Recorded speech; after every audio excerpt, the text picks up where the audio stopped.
Hey, I'm Harry Mays, and all is good in Eagle Land in the quarterback room because the red rifle is here.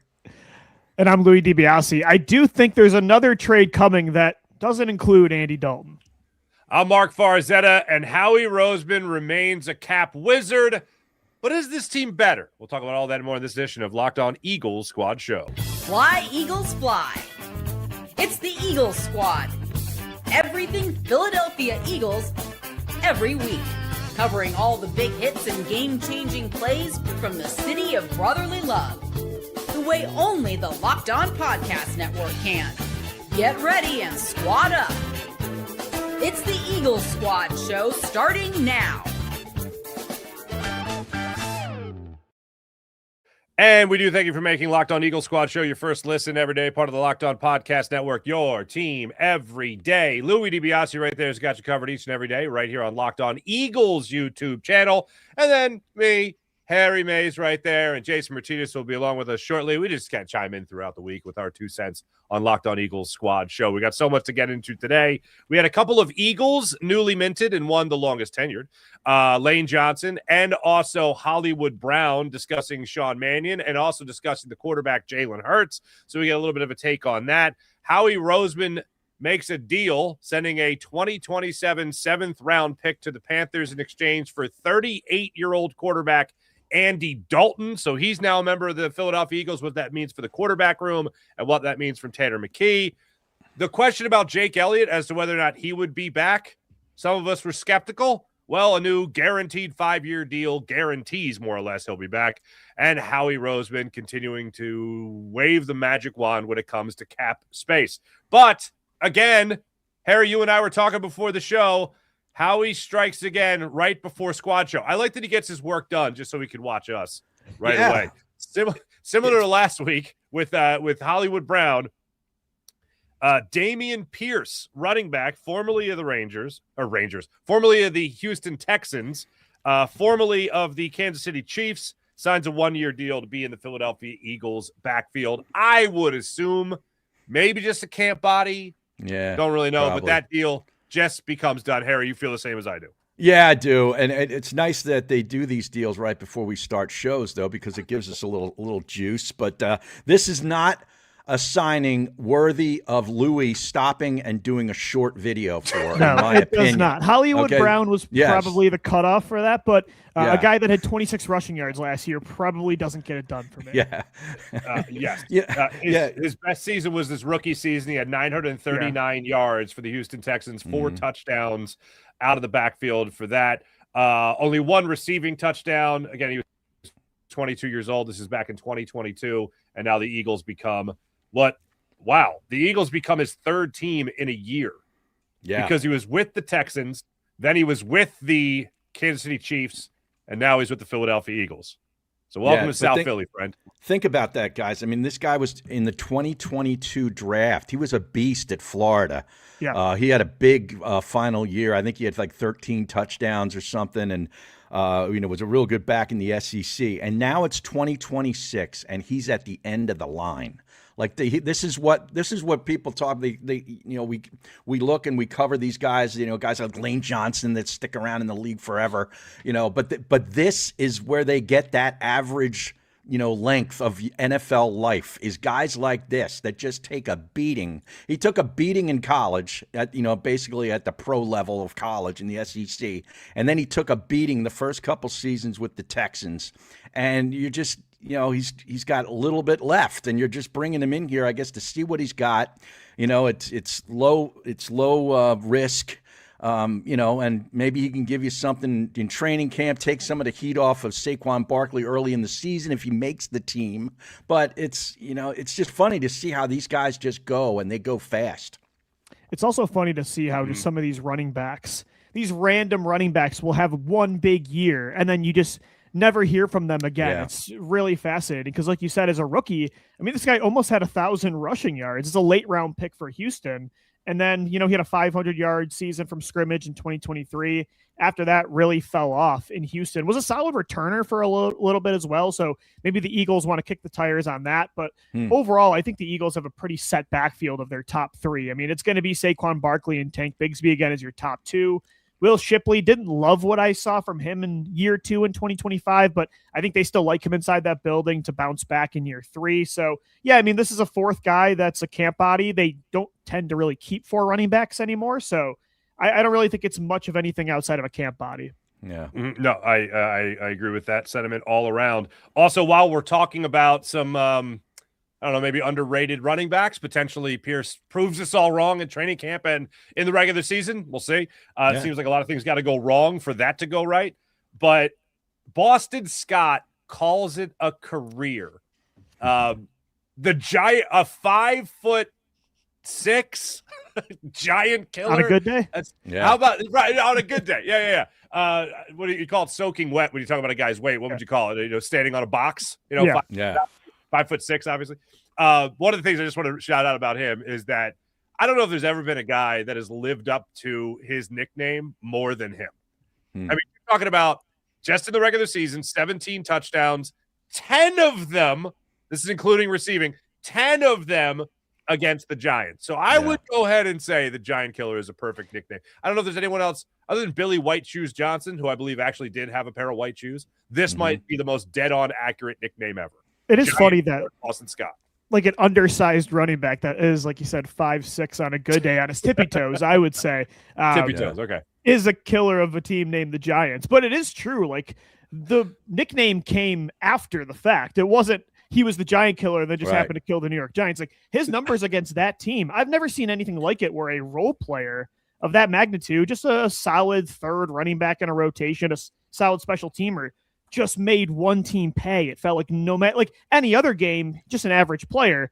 And then he goes against this one division rival and just always destroyed them. I mean, a weird phenomenon, but I'll always remember Boston Scott for that 2019 run down the stretch where Carson Wentz literally had nobody to throw to but practice squad players. And Boston Scott was actually a big time weapon for them when they had to have him lead them to a division title. Him and Miles Sanders as a rookie, just a bunch of, scraps from the practice squad. So I think that was the most memorable moment from Boston Scott's career, is really helping that team, helping Carson Wentz sneak into the division title playoff run.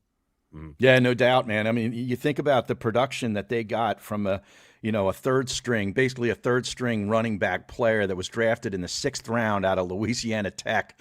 And it's a pretty darn productive career, for a guy. But it shows you, again, he kind of was in that gap between Super Bowl victories. He played in the Super Bowl, but there was the one they lost to Kansas City.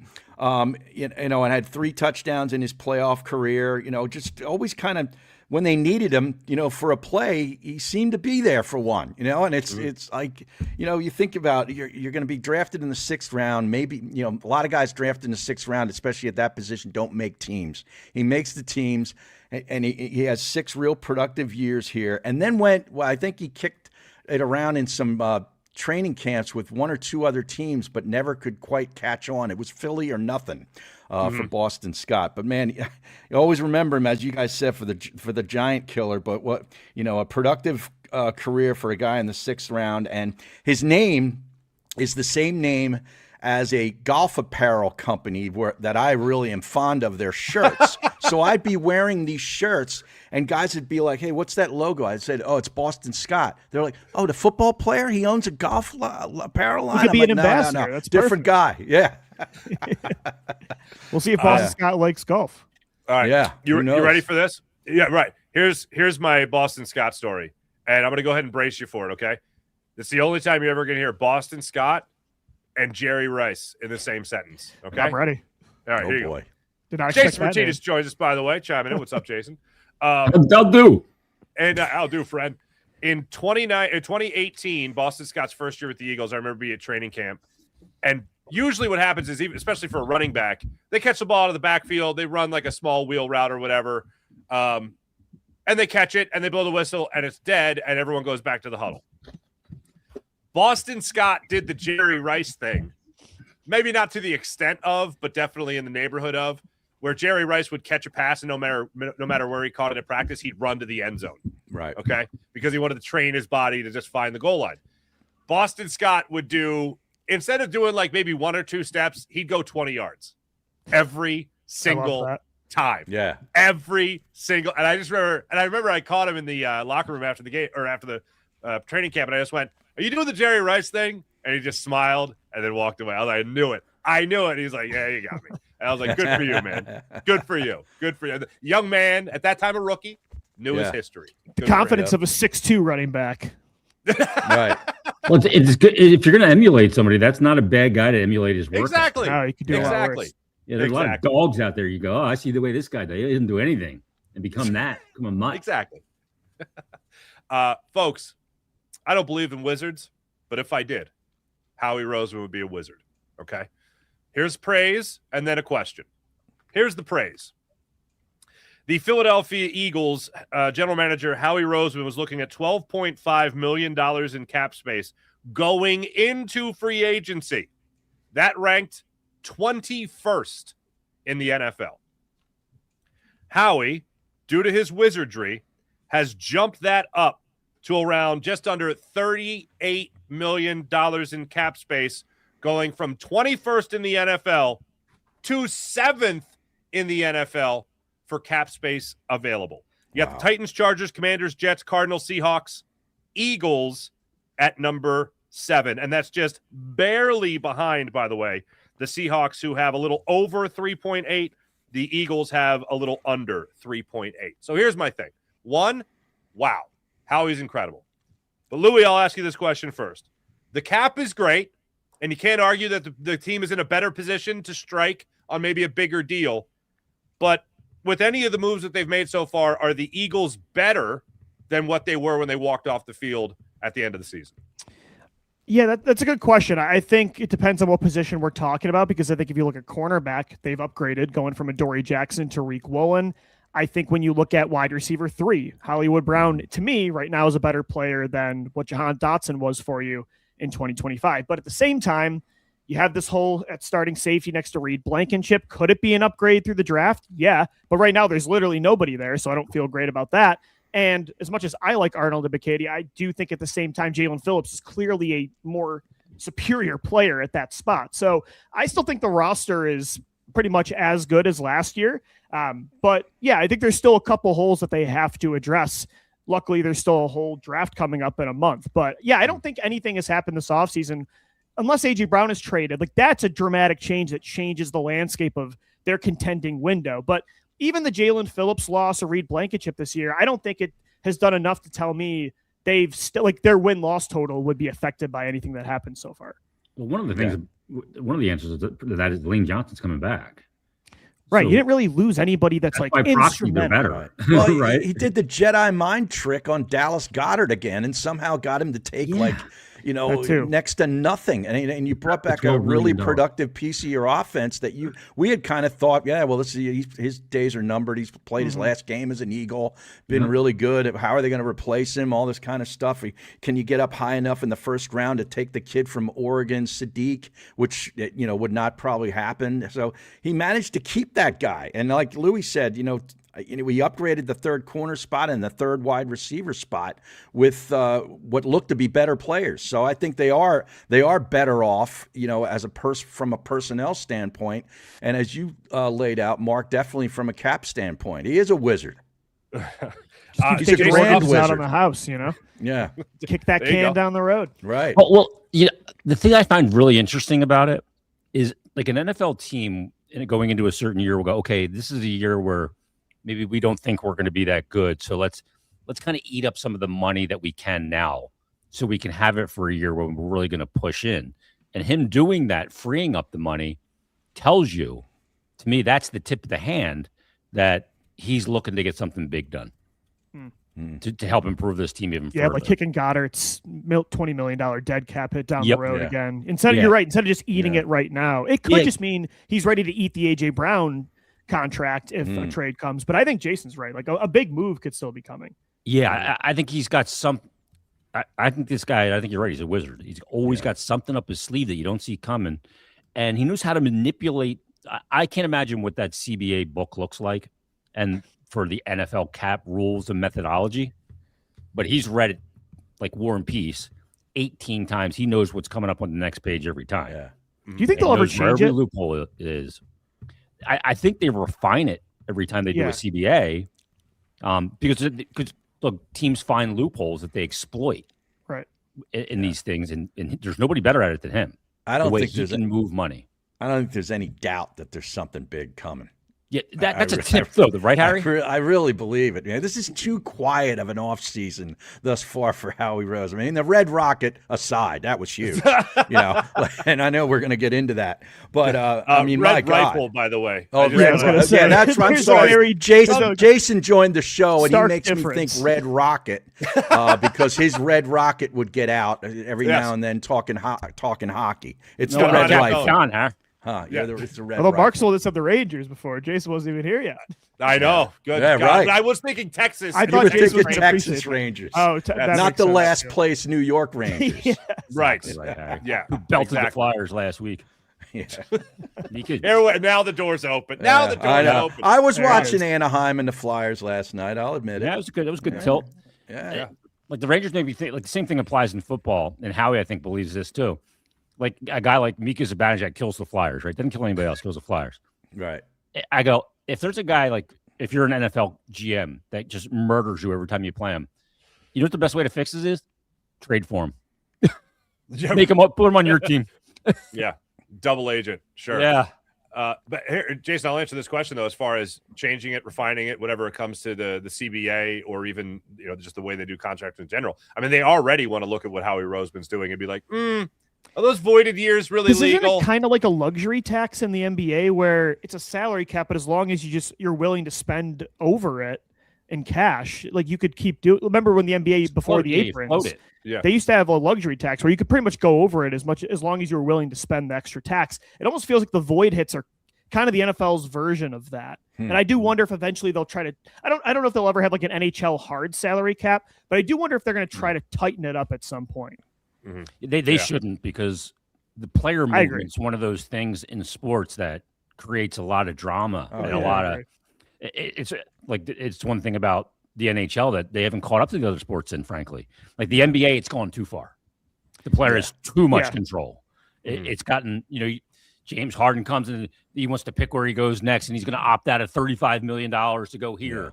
Well, that's why they changed it. I mean, the NBA these past couple years have done this apron thing because they had to put a stop to what was going on. It's ruining the sport. And the MLB just doesn't do anything. I mean, but Dodgers can spend hot stove. Dodgers can spend $100 billion and it doesn't matter. Well, there won't be a season next year, but all right. Yeah. The only league calendar thing that really doesn't get a ton of hype that it does another league for the NFL is trade deadline day, because I think it's hard to do in football. Bring a guy in at that point. Maybe you can bring in like they do, but it's not as impactful maybe as it is baseball trade dedeadline or NHL trade. They're big deals, but they've moved it back. I mean, remember it used to be week 4. I was like, what are you going to do by week 4? Because trades just never used to happen in the NFL. That was stupid. Right now you're talking about now you're talking about literally having buyers and sellers. I mean, that was one of the biggest shortcomings of this brilliant machine that is the NFL. That they just their biggest oversight was have the trade deadline in week 4. Like, who the hell knows what they have? Everybody thinks they're still in it at that point. I think they should move it back even further from where they're at now. I think it's like week 9. I can't remember, but it still is like enough time where these teams that are like 4 and 5 might not give up. I would bump it back even more. See, the impact for an NFL team is not as great though either, because contracts aren't guaranteed. Part of the deal is you're trading away a contract too. A team wants your player, well, you got to take this guy that I don't want anymore in his bad contract to get him as well, and you can buy it out or do whatever you want with the guy. That you have leverage in those situations. The NFL is a little bit different from the leverage standpoint with players because they're not guaranteed. I do think the NFL is the 3 years left. Yeah, I think the NFL is the right middle ground right now when we compare it to the NHL, the MLB, and the NBA over here, where it's enough where teams can spend a lot if they're willing to, but it doesn't completely remove those small market teams with less money from competing for championships. So that's the thing, is we give Howie Roseman a lot of credit for all the salary cap stuff, but Jeffrey Lurie is the one that's willing to spend cash up front. So Howie can do a lot of the things that he's doing right now with all these backloads and paying cash up front. I mean, Jeffrey Lurie, didn't he sell part of the 8% of the team last year to get $500 million cash? So, I mean, I think Howie deserves a lot of credit. Yeah. Howie is super creative, but if he was the GM for the Cincinnati Bengals, I mean, he wouldn't be able to do what he's doing. So I think Lurie deserves a lot of credit too. Yeah, and hey, that yacht wasn't going to pay for itself. Okay, so you had to give up something to make sure you got some money out of it. All right. Well, that's funny too, because in our city, in Philadelphia, as you guys know, the lament with all the teams forever was they're cheap. You know, like that was like they never spent any money. You know, that was the lament team for decades here. And to some degree, it was true with the Eagles and Bill Giles in those years. You know, they didn't spend the money. Really, probably until what? Jim Thome? That was the first big one, but that was just because they were, that's just because they were moving into a new stadium. Yeah, exactly. Yeah. They want to make sure they can fill it. Yeah. All right. Well, I'll answer my own question for a second here, just because to bring it back to the cap that Howie worked on, as well as whether or not the team's better. I understand that right now, literally, if you started tomorrow, who's your starting safety?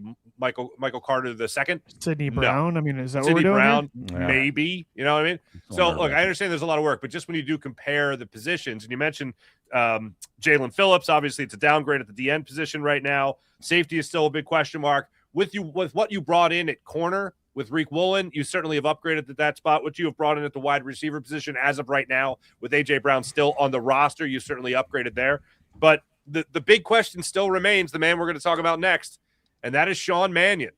And a couple of Eagles reflected on Sean Mannion in the brief amount of time they've had to talk to him. We'll talk about that when we return. This is Locked On Eagles Squad Show on the Locked On Eagles YouTube channel. Back after this.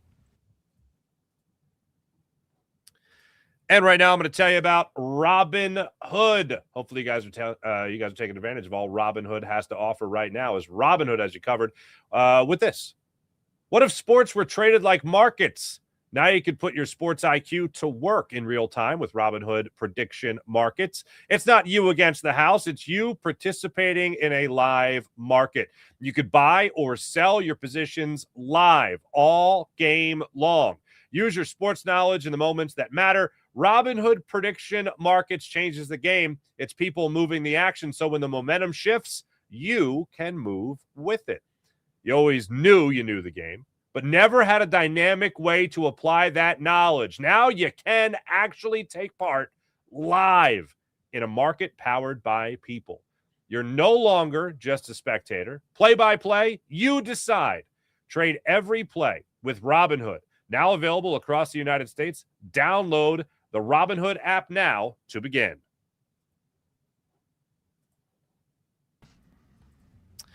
Lane Johnson,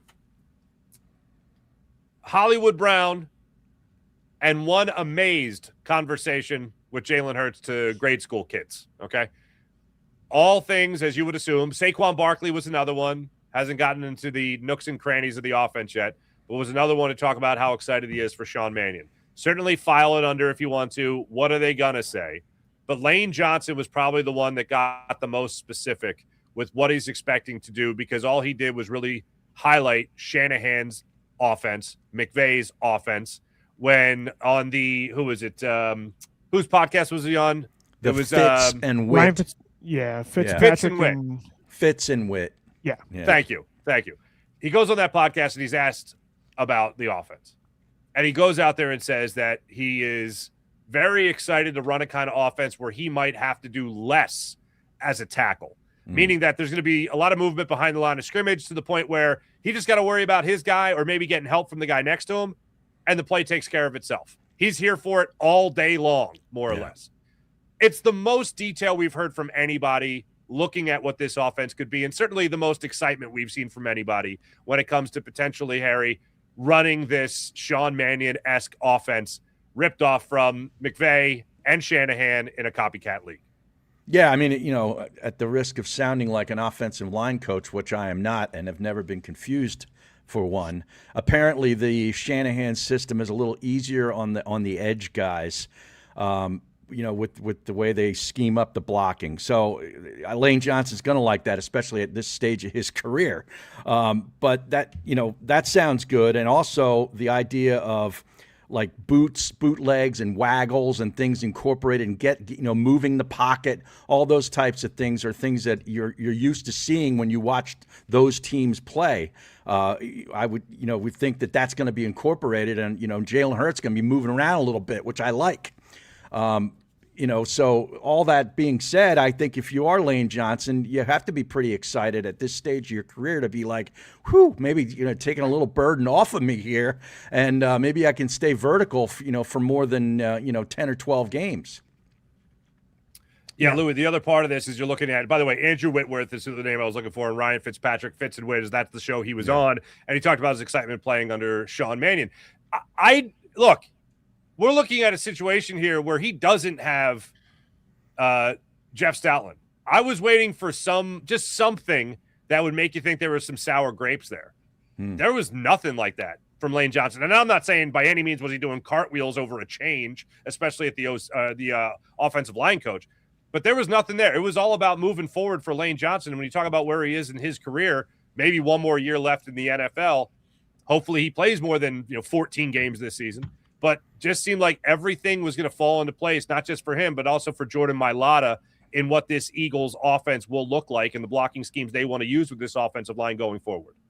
Yeah, that was significant that Lane Johnson said that, because like you, I was wondering when Stoutland stepped down or got removed, however you want to view it, Lane Johnson already was contemplating retirement, and he's only had one offensive line coach his entire career, and it's been Stoutland since 2013. And I wondered if that would push him even closer to retirement, if he wouldn't want to do this brand new thing with a brand new blocking scheme and a brand new offensive system with a first-time play caller. But yeah, I mean, like, he was really optimistic in that interview about the change. And when you look at his advanced stats, Lane Johnson's island rate when it comes to like putting him one-on-one with edge defenders compared to any other offensive lineman in football, it's him, and there's like a significant gap between him and the next tackle. So the wear and tear, like the responsibilities that Lane Johnson, he's up for it. I mean, he's the best one-on-one tackle of the last decade and a half. So not saying he can't do it, but I do think this scheme, like he said, takes the pressure off him a little bit. And in a year where, he's 35, 36 years old, coming off a Liz Frank injury, I think it does sound good. And so I don't know. I don't want Jeff Stoutland to be gone, but I think it's more reassurance from another person that carries real weight in that locker room that is a fan of this. I mean, him and Jalen Hurts. And again, it's just speak from, March 19th, but I think it's a step in not the right direction, but it's a good first step. Would that second tackle be Penei Sewell? Yeah. Louie? I don't know. I mean, that's the great Penei Sewell. Guy that should have been blocker of the year, probably, right? Yeah. Or everybody from last year. Louie prefers a Cavatelli Sewell over a light Penne. That's right. Not a Penne Pastaman. Nice. Not as much. Nice. Wow. Jason, you've talked to your fair share of athletes, obviously, when they have coaching changes. One as personal as Jeff Stoutland to Lane Johnson is a hard one to find, but you do notice that athletes will get a sense of almost a shot in the arm, like a new shot of life, like almost, they get another chance to do something a different way, and they get excited about it. They get energized, I think. Yeah. And I'm not exactly. The amazing thing to me, I mean, he spoke very well about Jeff Stoutland. He was asked about it, and all that was great. But what really stuck out to me, it wasn't so much like, yeah, I guess we'll see how this Chris Cooper guy does. No, there was none of that. It was, man, this stuff that we're going to be able to do now is stuff we should have done a little while ago. Yeah, no matter what you do, even if you're successful at it, if it's the same thing kind of over and over, it gets a little tired, right? It just gets a little boring. A little spice to your life. It's the midlife crisis of a football player. You got to buy yourself a Corvette or sports car or something, right? So you feel young again. And that probably excites Lane Johnson and some of the veteran guys. Like, we're going to try and do something different. This might be, they're looking at other teams going, why don't we try some of that stuff? It might be fun. Mm-hmm. And it could be, this is the big key, though. If they get off the ground with some good success with it early, you can really get the buy-in from everybody right away, and the guys can really grab onto it and have a lot of fun with it. I don't think it's a bad thing. Like, sometimes I think it's good for a player to get traded at some point in his career and be in a place to reset his pro career, where you got to use the thing on your phone, to GPS, to find out how to get to the practice facility. You got to ask some people, where's the chow room? Where's the showers? Like that newness is good. Yeah. And this is something new. I think Lane, I think it's clear, like, he doesn't ever want to not be an Eagle. And he's going to retire here as one of the all-time greats. But having him kind of bought in, I think, is a really good thing because I think he is the identity of that face of that offensive line. And I think wherever he zigs or zags, they follow. Yeah, you can also look at this as even like shade on the previous offensive staff. Like, this is, the fact that Stoutland didn't even come up, or there's no sour grapes, as you were saying you might have heard, or nothing about the new guy. Dude, we got a new offense. I'm so fired up about this new offensive coordinator, who's never called plays, by the way. Doesn't matter. We got a new offense. It's more like, damn, I'm so glad this one we had last year is gone. And I don't know if it's an indictment on Stoutland as much as just like the overall offensive scheme of the last few years. Because literally a year ago, Jeff Stoutland's running attack is like the main reason you won a Super Bowl. So I'm not going to suddenly be like, oh, what Jeff Stoutland was doing was the incorrect approach. But I think Lane is probably talking more from a general perspective of a lot of these concepts. Like he mentioned very specific things about going under center. Like Harry said, some play action boots, the screen game being utilized more. I think that's not just like on Stoutland. A lot of that, as you mentioned, is on Kevin. How many times were we bitching about that on this show? Yeah. Like, where's the screen game? Every single post-game show. Can I get a wheel, for God's sake? Right. Route. So, do you guys think that maybe we have a different perception of Stoutland than maybe the players do? I think they all believe he's a great coach and he's been great for them. But maybe he's ground the gears a little too hard on the same group for a little too long. I honestly don't, because the players are the ones that gave us that impression. It's not like. And he lasted through 3 different head coaching regimes, so a very different style, especially Kelly to anybody else. You know what I mean? A lot of guys a lot of money too. Look what he did with Mekhi Becton in that short period of time. Made a lot of money. I think in a year like pre and post. Right. I think in a year like 2025, when so many guys like Lane Johnson's dealing with an injury, Cam Jurgens, Landon Dickerson, Tyler Steen's a first-year starter at right guard. I think in a year like that, maybe there could be some groans and, wears and tears, because I think Stoutland's scheme does put more on these offensive linemen. I think there is less help in a way, especially for the tackles, Mailata and Lane. But I don't know. Again, like they had so much success with Stoutland. If just in a vacuum, I could have Stoutland here or the new guys they brought in. When it comes to like the offensive line coach, the run game coordinator, I'd rather have Stoutland, but I do think the change was necessary. I just wish Stoutland could be a part of it. I think players get excited about Mannion too because of the tree that he comes from. Yeah, of course. They all talk. It's hard to play in that offensive system last year and not feel like change had to come. I wouldn't be surprised if Stoutland presented Lane Johnson in Canton. I could see it. Yeah. Didn't Lane say something in that interview about like Stoutland still being a part of the organization, or did I don't know if I just pulled it. If he did, I missed that. I know that's been talked about before, because I think technically he's still under contract. Right. He just quit. So if he did anything, it's like a player. You do anything, he hasn't reset yet. Exactly. So one thing I did find interesting, though, again, sour grapes might be the wrong way to put it, but I was waiting for something along the lines of, we're changing things, but I see no reason why Stout couldn't have done that. Or we struggled last year. I don't know why Stout wasn't more involved in trying to fix it. I don't know, something along those lines to kind of wink at the audience and be like, look, my man still could have done it. He still could be here. He still could run what they want to run, but they just wanted to change things up. That's more or less what I thought we might get hinted at during a Lane Johnson interview. We did not. There was a part of that podcast, by the way. Lane did say he expects Jeff Stoutland to remain with the Eagles in some capacity, but I don't know if that means much. Okay. I Stop wonder by the cafeteria, make linguine and clams, and leave. Did Stout? Do you think that maybe he had higher ambitions and they didn't see that an arc to him to higher ambitions? I mean, he was getting paid a lot as an offensive line coach and run coordinator. I mean, I wonder if he would move up the ladder and try and just like who's gonna like nobody's gonna hire an offensive line coach in this day and age as their OC or their play caller. Like that just I don't know, that just doesn't happen. Maybe that'll change with the added emphasis on running the football in the last few years, but I think he probably reached his ceiling as a coach. To me, he's more of a teacher as a coach than he is. I agree. Yeah, I'll put it to you like this. I know the ambition question has come up a lot with Jeff Stoutland, but I go back, and I know it was a couple years ago, but during the preseason interviews where they pretty much allow everybody on the offense or everybody on the coaching staff a 10-minute press conference, if you will, and that's when people pepper him with questions. Stoutland was asked about aspirations, and he was just like laughing. He was asked about ambition to be a play caller or a head coach, and he was just like, the attitude he presented was, do you know my life's amazing? Like, my life's amazing. Like, why would I want to change anything? Yeah. Exactly. I'll skate my wing. I'll be great on my wing.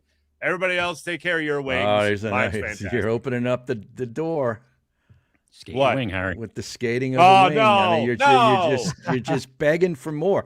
I have never heard this podcast. Have any of you guys ever listened to this? Fitz and Wit? Fitz and Wit? No, I know it exists. Every once in a while I catch a clip, but that's about it. I talk so much football, I can't listen to football pods. Just not. Yeah. Whitworth I do it every day. I mean, Whitworth is the guy that always wears the hoodie underneath the sport coat, right? That's his on look. Thursday Night That's Football. his shtick. Yeah, that's his shtick. Not a fan of it personally. What do you think of that look? As a man that appreciates fashion in a certain way, I'm not a fan of the hoodie under the jacket. Yeah, I think it's good for a big guy like that. He's 6'7" or whatever. It does meet the offensive lineman kind of style. I guess. I couldn't pull it off, but you know. Is it the modern day tuxedo T-shirt? Like, I want to be formal, but I'm here to party. I think we're getting too informal with like suit jacket fits. I mean, everybody's going with the Air Jordans now. Like dress shoes are not a thing. I know. I'm not Mr. Frank Sinatra over here, but it just. I'm not wearing a tuxedo all the time, but I think the hoodie under the jacket with some sneakers. I don't know. Yeah. Going too far. You can wear the T-shirt under the Fitzpatrick blazer. wears some weird stuff too. I don't mind the T-shirt under the jacket look, actually. Yeah, I don't mind that. But the hoodie, you're going too far. The hoodie is drawing the line. Yeah, you've gone too far. Especially if there's strings on the hoodie.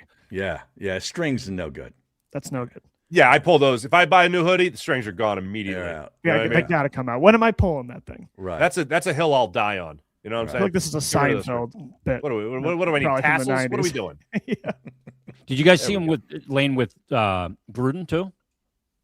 I did not see him with Gruden.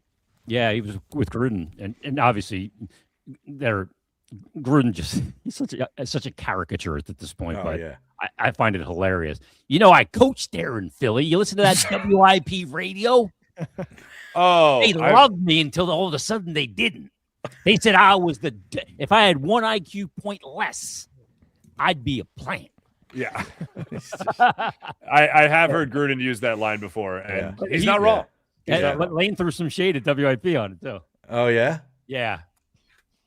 So, but I love Gruden when he's with anybody. Yeah. Isn't he with Barstool? He's with Barstool, yeah. I feel like that's fitting for him. Yeah, so he's very unfettered. Mm-hmm. Yeah. Love it. Stuff. I love it. All right. When we come back, we're going to get into this Dalton deal, what it means for Tanner McKee. Also, as part of the wizardry of Howie Roseman, a reworked deal for Jake Elliott that signifies Jake the Make, quote unquote. We'll be back. We'll talk about that when we return. This is Locked On Eagles Squad Show.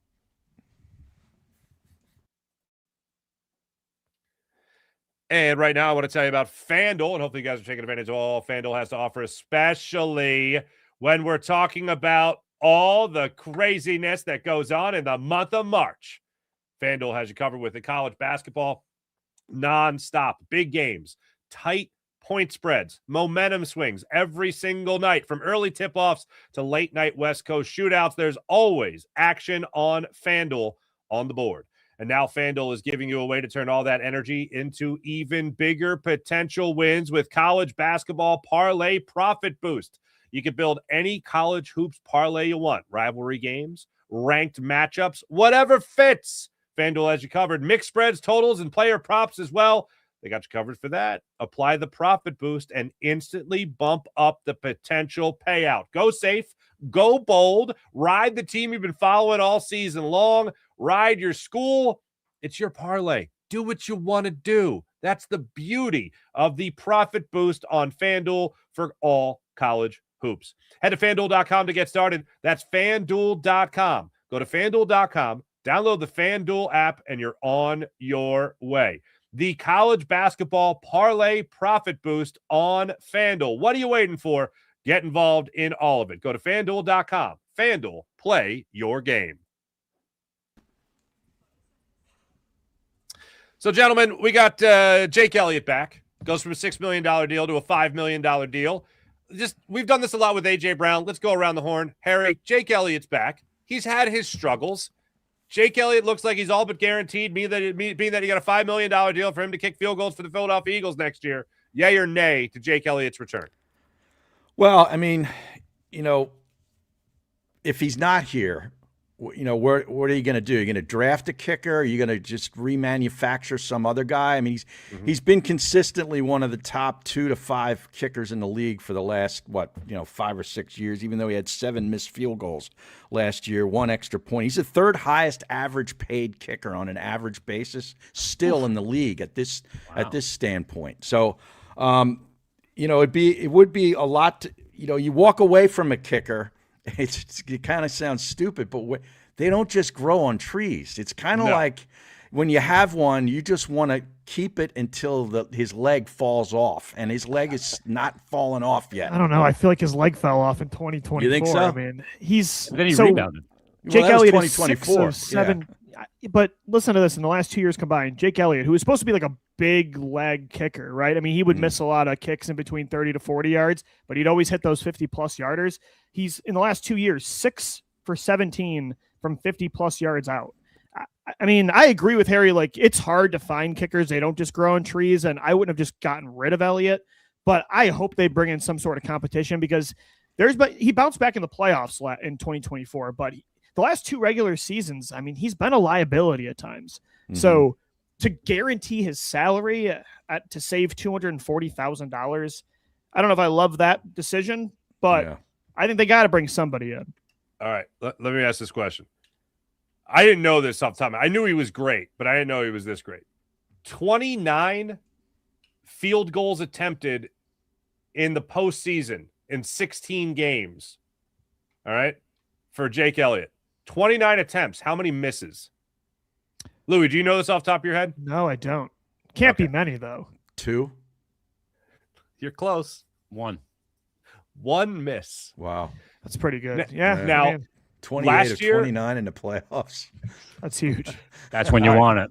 Yeah. So you got to have it. Yeah. Last year, he was 2 for 2. All right. The year before that, when they won the Super Bowl, he was 10 of 11. That's a good counter. What was the one miss? Hard to counter that. What was Yeah, the I'm trying to distance figure of that the out one now. miss? Was it in the Rams Blizzard game? Can't remember. Could have been. When was it? I don't know, but But he willing to take on the inconsistency of the regular season? I mean, that's such a good playoff track record, though. Yeah. It's And that's insane. when, to your point, Louie, with a Blizzard game, that's when the weather is the worst. Yeah. When this team plays a lot of home playoff games, and when the weather stinks. Right. What a high variance player over the last couple of years. Jeez. Yeah. I mean, but I do so watch. I mean, we consistent. were talking for the second straight year. We're questioning that job. Right. I mean, we were doing the same thing right around Thanksgiving last year. I think they had did they play on Thanksgiving? Or not last year, 2 years ago. I can remember talking about Jake Elliott and people being concerned about him then. And then I also remember in the Jacksonville Jaguars game, which was fairly early in the season, I want to say 2 years ago. Yeah. That's the season, or that was the game that they kept going for 2. They kept going for 2. They got a penalty. They went for 2. And everyone was yelling at Nick Sirianni. And then they needed Jake Elliott to make a field goal, and he ended up missing it.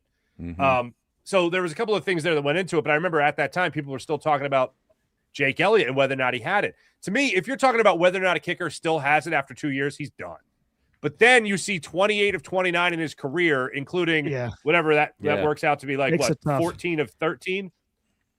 Yeah. It's like, can this offense get hey, hopefully the kicker doesn't matter as much because you're scoring touchdowns. But look at the NFL He did last miss year, though. the It extra felt like, point against San Francisco, though. yeah.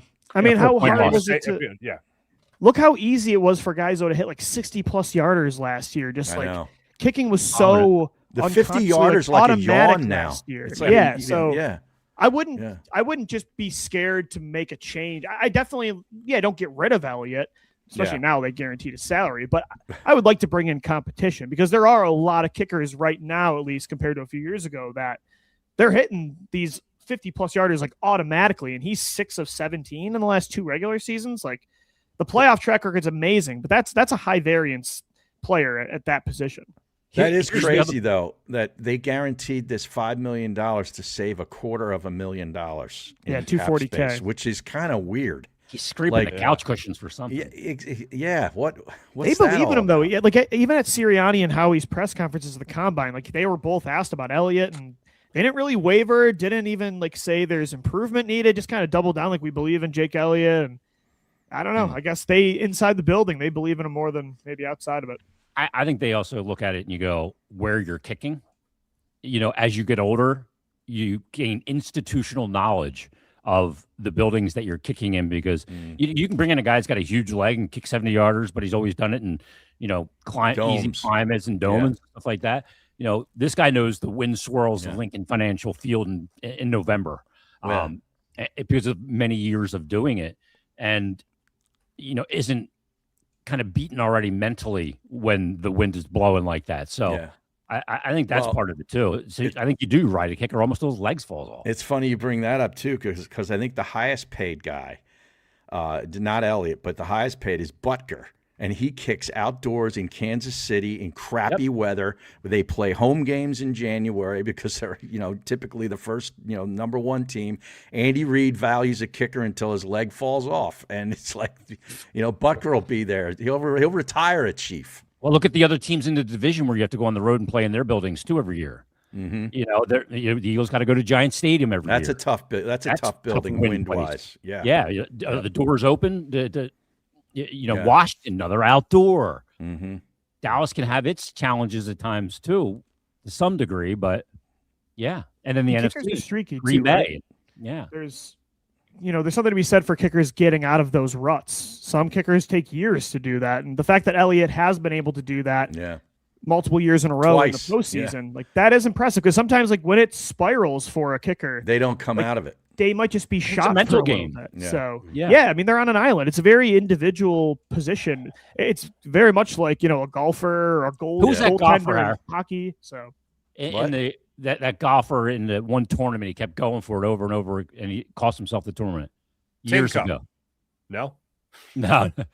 Greg Norman. He shanked it. It was a French guy.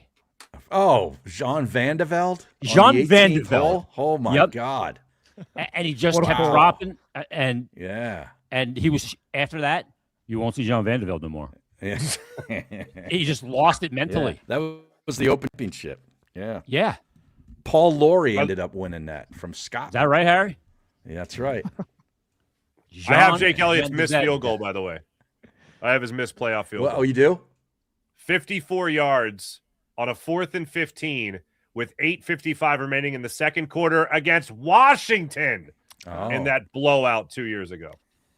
So it was inconsequential. He sucks. No, there was at that point it was a 14-6 lead. So it would have put you up more than a touchdown and a 2-point conversion. So there you go. Yeah. All right. Before we switch gears though, or before we take the break, Andy Dalton coming to Philadelphia for a 7th round pick, not this year, but next year's draft. Does this mean that Tanner McKee is out? Louie, I know you did a whole show on this. When you put this equation into the calculator, what was the answer? I don't think it absolutely means McKee is gone. I think there could still be a market for him. The Arizona Cardinals missed out on Malik Willis. Pittsburgh still hasn't brought back Aaron Rodgers. The Colts maybe want a guy if Daniel Jones is recovering from that injury still later on in the offseason. But for me, I don't think it necessarily means McKee's getting traded, because if you look, the past couple years when the Eagles felt like they had a quarterback too, they still traded for another quarterback. Last year it was Sam Howell. The year before that it was Kenny Pickett. In 2019, they were really comfortable with Nate Sudfeld. Then they traded for Josh McCown. So Howie Roseman has a track record of doing this for the QB3 spot. So I wouldn't necessarily say that, but it could, because them giving a 7th round pick away for a 39-year-old backup, to do that, I feel like you got to think maybe there's some sort of market for Tanner. Hey, he'll be 39 at some point. He'll be 39 in the season. I think November. $4 million. Take it easy on those near 40-year-olds. My bad. $4 million for a 3rd-string quarterback? That don't fly. And I get, like, he's a good veteran voice in a room with a quarterback that's trying to get out of his comfort zone this year in a new scheme. Like, I guess there's importance to that, almost having like another coach in the building. But to trade away a draft pick when there's like a lot of free agent options out there, I don't know. I think that was not my favorite trade. Carolina signed Kenny Pickett to trade Dalton. And even with the trade market, if you're going to give away a pick, like, can I get some upside for a younger player like Will Levis? I mean, Anthony Richardson. Justin Fields got traded last week for a 6. He'd be the perfect Jalen Hurts backup. Like, I don't know. I don't. He would. I'd never want him to play, though. Yeah, exactly. I mean, I don't want Andy Dalton to play, though. They'd be calling for him. Harry, they'd be calling for Justin Fields nonstop. Oh, God. They probably stinks. Yeah, they probably would. Is there any connection between Andy Dalton and Mannion? any kind of 6 degrees No. of separation? I don't think so. No, I mean, there is for everyone in the NFL, but nothing of significance here with any. I thought the same Okay. thing, Jason. It's a great question. I thought the same thing. I Yeah. was like, okay, well, Coach Whisper. what's the? Yeah, exactly. Where's the connection here? Who told Sean Mannion this is the guy you need? That type of thing. But look, I hate the term because I think the Eagles are more of a coaching factory, a head coaching factory, than they are a quarterback factory. But they now have 2 good backup quarterbacks, which means one is expendable. And when you get to the draft, you never know who's going to get an itchy trigger finger. You never know who's not going to get that quarterback they want to get that's young and they feel like they can give time to groom and bring along. And maybe that's Tanner McKee. And if that happens and the Eagles can get a decent pick for him, well, now you got the fail safe in the red rifle himself, Andy Dalton. I don't think they have a trade on the table, but I agree with Mark. Get to training camp when somebody goes down. Yes, I think they want the flexibility to trade Tanner McKee. If, like, Minnesota loses Teddy Bridgewater, they get a first-round pick for Sam Bradford. If that kind of thing came up in the summer, they could do it. Like when it was with Bradford when somebody got hurt, and then all of a sudden Teddy It was Bridgewater in Minnesota. Minnesota. Bridgewater, yeah. Bridgewater. And it was and like all a of a week sudden he's before the gone, season and started. Carson went from number 3 to number 1. Mm-hmm. Right. Chase Daniel was not happy about that. Hey, I'm here to take your job, bro. One of my He was favorite not quotes happy. ever. Chase is not happy about that. In the history of Philadelphia sports, Chase Daniel, I'm here to take your job, bro, is what he would say to Drew Brees in New Orleans. For the record, the many games I did in New Orleans, I thought Chase Daniel was the ball boy. Nobody made more money to do so little than Chase Daniel. Yeah, behind Brees, especially. The Eagles paid him a good amount to be the QB3 that year, too, when they initially brought him in. It was like $12 million, wasn't it? He was like the 34th highest paid quarterback when they signed him. It was ridiculous. He, too, has a podcast, by the way, just so everybody knows. Yeah. Everybody does. Well, he was working with Shady McCoy on that TV show for Fox for a while, too, wasn't Yeah. Yeah. Did you do a show with Shander, Harry? Yeah, Shander. I'll see our boy tomorrow. Oh yeah, he's doing all right. Nice. Yeah, he's doing fine. We do the bald segment on Fox 29, man. Tell him I say how do. I'll throw that in. Me too. Just don't tell him to call me. I didn't did he call me or anything. No, nobody who needs to call anybody. You know what I'm saying? All right, when we come back, I don't even call you. We text. You know what I mean? Yeah. You call the people you don't like. You text the people you like. That's how that works. When we come back, another nickname. This one, Hollywood Brown. Talk about him when we come back. Locked On Eagles Squad show on the Locked On Eagles YouTube channel. Back after this. Oh, how about a little 5-hour energy, little boost, especially in the month of March when you're going to be following all that basketball and continued NFL offseason. Welcome to the 5-hour energy flavor draft with 18 different flavors to choose from, including new options like Confetti Craze, Fruity Rainbow, and Cotton Candy. There's something for everybody. The board is set. The flavors are ready. And I've got my number one pick of 5-hour energy flavor draft. Maybe you like the Confetti Craze. Maybe you like the traditional cherry, grape, berry, whatever it might be. Strawberry banana. That's a fine one as well. How about Hawaiian breeze? Feel the breeze, taste the caffeine. You know what I'm saying? But zero sugar. Maybe you like peach mango. Maybe you're a sour apple type of person. Me, not so much, but maybe you are. You do you with 5-hour energy. And let's not forget about this. 5-hour energy shots give you a boost with zero sugar. Find your new favorite flavor of 5-hour energy shots available online at 5hourenergy.com or on Amazon. That's 5hourenergy.com or on Amazon. Zero sugar, a whole lot of boost. 5-hour energy shots available online at 5hourenergy.com. That's the number 5, hourenergy.com or Amazon. I'm not a Hollywood sour Brown. apple guy either, Mark. I'm with you. You're not? No. Okay. No. I don't You understand. didn't like the sour apple Jolly Rancher either? Nah. No. No, That, but and I believe I'm not either. the sour apple Airhead. I was out. Hmm. I was out on those. No, thank you. Yeah. I like a Everyone Granny understood. Smith apple, but that's where I draw the line when it comes to green apple tasting things. Right. I like it, the 5-hour energy sour apple, but I don't like the Jolly Rancher one. I like the watermelon Jolly Rancher. Yeah. Oh. Yeah. For the purpose of our There you go. sponsors, that is perfect. Every other You sour guys apple- know I fire more 5-hour energies down on this program He's a company. this I time know. than anyone. Yeah. I buy it There in we go. bulk. At on Costco. Amazon.com or 5hourenergy.com. No, I go right to Costco. Oh, there you go. Yeah. There you go. Yeah. There you go. Fellas, Hollywood Brown. By the way, I didn't realize why he was called Hollywood Brown. He's from Hollywood, Florida. He's from Hollywood, Florida. Yeah. Oh, that's not as fun. I wish I didn't know that. Yeah, that's dumb. That's dumb. I thought it was because he was a deep not threat. nickname, Downtown man. Hollywood Brown. Yeah, well, exactly. Am I Westchester Jason? Well, okay, all right. Concha Hawk and Harry? I was gonna say, like, what if Conchi Harry? Yeah. Let's go Like, to what if Conchi Harry on line Maze. 2. Like, what if you're from a town that's like, I don't know, Great Safety, Illinois, and then you're a safety in the NFL and you're not that good? Like that. Yeah. Is that going to be your nickname? That's just dumb. That's you know what I mean? Yeah, what if we get a bunch of like pro players that are from some of those Lancaster towns? You know? Bird in hand. Yeah. Intercourse. Nick Smith. Yeah. When you said Lancaster, I was thinking more of like Rumspringer running back. Something like that. You know what I mean? Yeah. All right. I don't It's a know. nice. He covered him. His name could be Rum Runner. That'd be good. Rum Runner. There you go. There you go. It works. Well, Hollywood Brown says he's here in Philadelphia because Jalen Hurts is one of the top deep ball throwers in the NFL. And that's one of the nicest things I've heard about Jalen Hurts in a very long time. And he said that on another podcast, that one, LaShawn McCoy and Emmanuel Acho on Speakeasy. He said that. And then he also spoke to the media earlier today when he was officially introduced as a member of the Philadelphia Eagles, just talking about his excitement of playing with Jalen Hurts and this Philadelphia Eagles offense, whatever it's going to be. He also didn't really hint as to whether or not A.J. Brown was going to be back or not, but it seems like he's going to be ready to be a number 2 wide receiver behind Devontae Smith if called upon to be. Jason, Hollywood Brown, excited for the deep ball from Jalen Hurts. If you can go through a progression and get to that option, yeah. But I would look. I love a team that'll take the top off of defense and go over the top every once in a while because I think it opens everything up, and especially if A.J. Brown's still here, which I think he is going to be.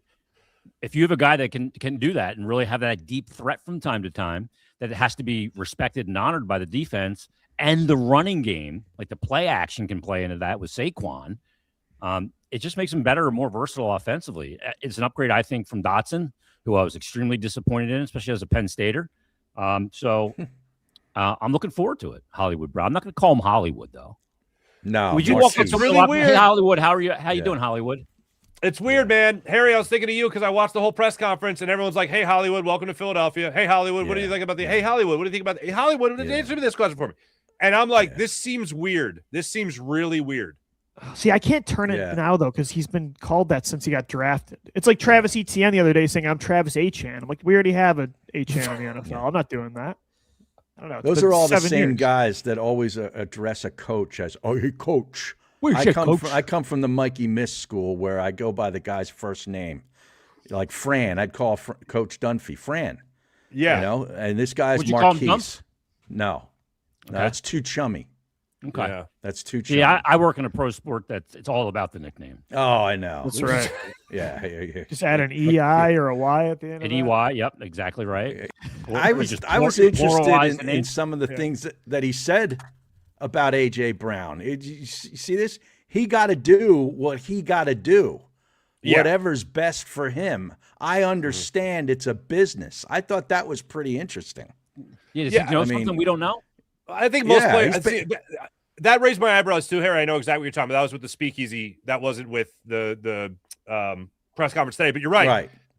My thing was I couldn't tell if that was typical a player being asked about another player who everybody knows is in a little bit of turmoil, or if that was like, this isn't going to work out. So let me just try to say nothing. Yeah, did they tell Hollywood that he's going to have a bigger role, like as a way to get him to sign because they plan on trading him? Like, yeah, I don't know. It's tough to know. Interesting, you know. I think I'm just going to call him Mr. Brown. I can't go with the whole Hollywood thing. It's just crazy to me. Like I don't call John Tortorella John. We call him Torts. Yeah, but that's you make a good point. Coach. Yeah, but that's a good point though, because it's context. The hockey world is just. Like every sport has their own thing. The hockey world's very different. Yeah. I'll tell you what I don't like even more. I don't like a coach that will correct you and be like, I'm not your coach. Yeah. Like that kind of thing. Because coach is a term of reverence. Yeah. This is going to tell you how messed up I am. I look at the term coach as I look at the term doctor. You earn that title. Yeah. I wouldn't call coaches. They all call each other coach. Yeah, I wouldn't call a coach in a press conference. That's, to your point, that's chummy, and that's to that is want to weird. be in a club. Yeah, it's wanting to be in a boys club. with the coach. Yeah. Mm-hmm. If you were like in a one-on-one interview setting with like Doug Peterson or something like that, and you were hosting an event, I think fine, call him coach. But in a professional setting like that, it's like a beat reporter. I'm not calling Nick Sirianni coach. No, as I'm doing as I'm having the conversation or the interview with him, I'm calling him Doug. Yes. Yeah, there you go. I may introduce if you call him coach, you know, I feel like that puts him ahead. There's almost like a pedestal there. Yeah. But amongst coaches, they will call each other coach in perpetuity. If you coach with a guy, that guy is going to always be, coach, how you doing? What if you're a coordinator? Do you just call him coordinator?